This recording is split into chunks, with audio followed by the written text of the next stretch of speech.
ନିଷ୍ପତ୍ତିଟା ଟିକେ ଭୁଲ ହେଇଗଲା। ଆଉ କଣ କରିବା, ସେ ତ ଭୁଲ କଲା, ମୁଁ କଣ କରିବି? ସେ ତ ଠିଆ ହେଇଥିଲା ନା ବିରୋଧ ନେତା ହେଇଥାନ୍ତା। ଯାହା ଭାଗ୍ୟରେ ଅଛି ସେଇଆ। ଆପଣ ଟିକେ ବୁଝେଇ ପାଇଲେନି ସେତେବେଳେ। କାରଣ ସାନୁକୁ ମୁଁ ଜଟଣୀ କଂଗ୍ରେସ ଟିକେଟ ଦେଇଛନ୍ତି।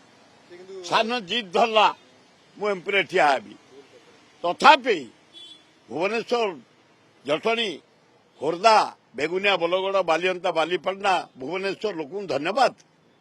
ଚାରିଥର ପ୍ରାଇମ ମିନିଷ୍ଟର ଆସିଲା, ଏଠି ରାଉଣ୍ଡ କଲା, ଭୋଟ ମାଗିଲା, ଶାହା ଆସିଲା, ମୁଖ୍ୟମନ୍ତ୍ରୀ 5,000 ଲେଖାଏଁ ଝୁପୁଡି ଭୋଟରେ ଦେଲେ। ତା ସତ୍ତ୍ୱେ 4,83,000 ଭୋଟ ମୋ ପୁଅକୁ ଦେଇଛନ୍ତି।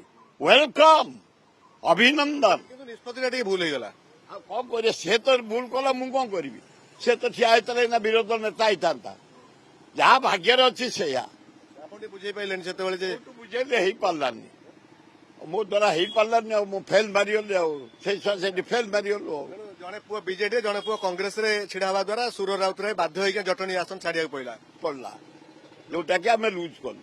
ଅପ୍ରିୟ ସତ୍ୟ ମାନିଯିବା ଉଚିତ। କିନ୍ତୁ ଆଉ ସୁର ରାଉତରାୟ ଛିଡା ହେବାର ସମ୍ଭାବନା ମଧ୍ୟ ନାହିଁ। ଆଉ ସୁରରାଉତରା ଡାଇରେକ୍ଟ ଜଟଣୀ ନିର୍ବାଚନ ମଣ୍ଡଳ କ୍ୟାଣ୍ଡିଡେଟ୍ ପାଇଁ ପ୍ରଚାର କରିବେ। ପୁରା ଦାୟିତ୍ୱ ନେଇଯାଇଛି ମୁଁ ଭୋଟ ମାସିଠୁ।